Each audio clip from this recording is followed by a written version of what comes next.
Can a local church become too big to be truly effective? Consider your car engine. It can efficiently produce great power, but only over the range of operation for which it was designed. It is called the power band. Keep the RPMs, revolutions per minute, within this range and it performs beautifully. Operate it outside that band, and efficiency and power rapidly diminish. I believe God's principles for the church were also designed to work under specific conditions. One of these is size. Consider 3 areas essential for church vitality which decrease in effectiveness as the size of the church increases. Shepherding of the flock. A shepherd has his limits. He can care for only so many sheep. Exceed that threshold and the flock suffers. To provide adequate care, the shepherd must first know his sheep, not as a flock, but as individuals. He must know their needs and pray for them regularly. He must be ready to lay down his life for the sheep under his care. Shepherds must lead by example, 1 Peter 5 verse 3. This requires them to be with the sheep and available for genuine friendships. Sheep need to know the shepherd. The sheep follow him for they know his voice, John 10 verse 4. The anonymous lives we live in our neighborhoods are fast becoming a reality in many of our overgrown churches. Counsel lacks the needed perspective of a personal relationship and history. Sheep stray, and the only one who notices is the wolf. Church discipline is rendered obsolete because it would affect too many people and nobody can keep track of who is coming anyway. In an attempt to meet these problems and keep growing, more men are added as elders. But once again there is a practical upper limit. The larger the group of elders, the more difficult it is to be of the same mind. 1 Corinthians 1 verse 10. Where 3 elders work together in concert, 9 men are in danger of becoming a cacophony. Even with more overseers, no elder can keep up with all the needs. File systems are devised, but burdens on paper can never replace burdens on hearts. The next step is often to subdivide the flock and assign each part to one elder. Although well-intentioned, the dynamics of a plural eldership are destroyed in the process. Sheep lose the spiritual oversight of several pastors. In effect, they find themselves under one man. Often the different ministries of the church are also divided. One elder takes responsibility for evangelism, another for singles, etc. Soon the elders lose the big picture. They can even become territorial as they compete for resources. Specialized ministries tend to multiply, and elders soon find themselves administering programs rather than shepherding people. These taxing responsibilities put an effective barrier between the shepherds and the sheep. One day, the Lord will ask elders, "Whatever happened to Bill Brown?" Hebrew 13:17. Woe to the shepherd who must answer, "Bill who?" The exercise of spiritual gift. The expertise required for ministry in a large church limits the use of spiritual gifts. Consider once again the eldership. As the church grows, the demands on the eldership increase exponentially. A working man who would have made a fine elder in a small church finds it impossible to keep up with a large church. The church becomes increasingly dependent on full-time staff. Slowly we creep toward professionalism as specially trained men are hired. The same trend can be seen in the public ministry of the Word. Something is wrong when the pulpit is reserved for those of conference-level ability or celebrity status. Even the dynamics of an open meeting such as the breaking of bread are adversely affected by big numbers. First, few men are willing to address a large crowd. Second, even of those willing to speak up, only a small percentage will have the opportunity. Most resign themselves to being dumb priests.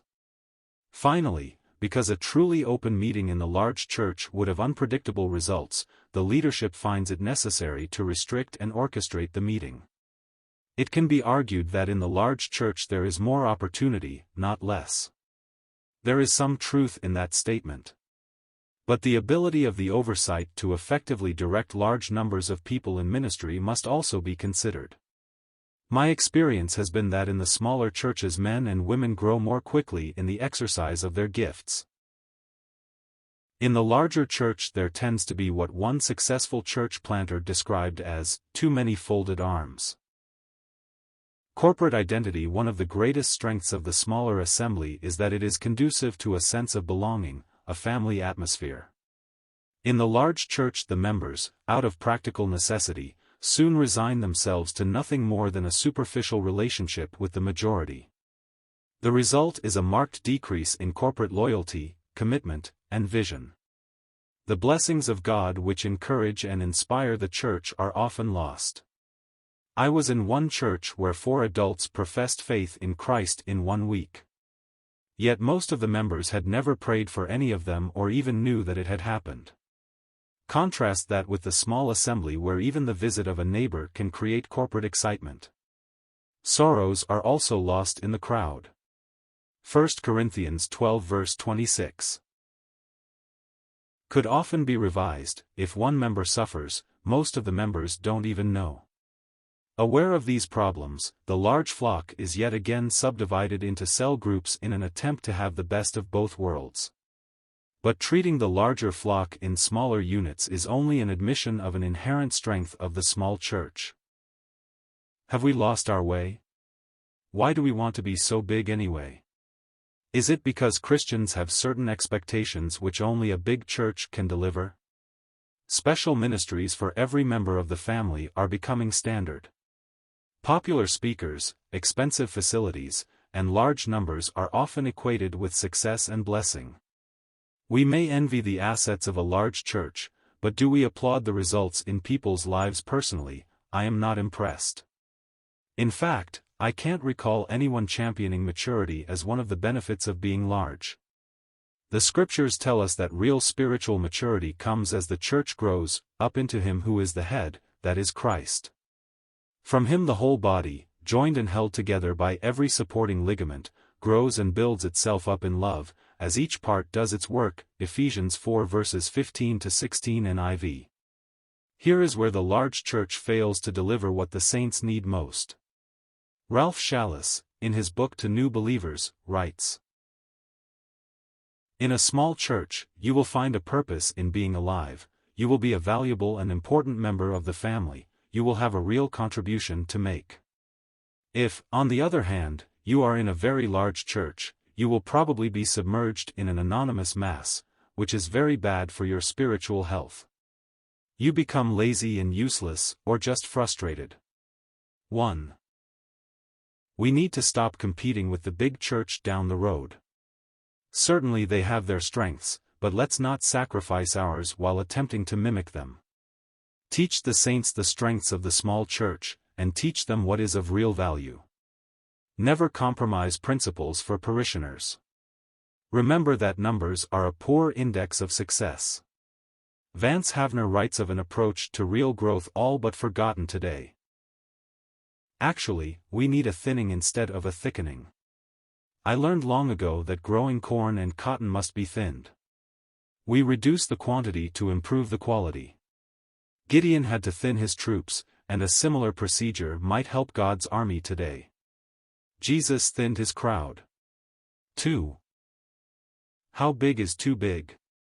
There is not one answer to this question. Factors which affect the number include the ability of the elders and the culture in which the church resides.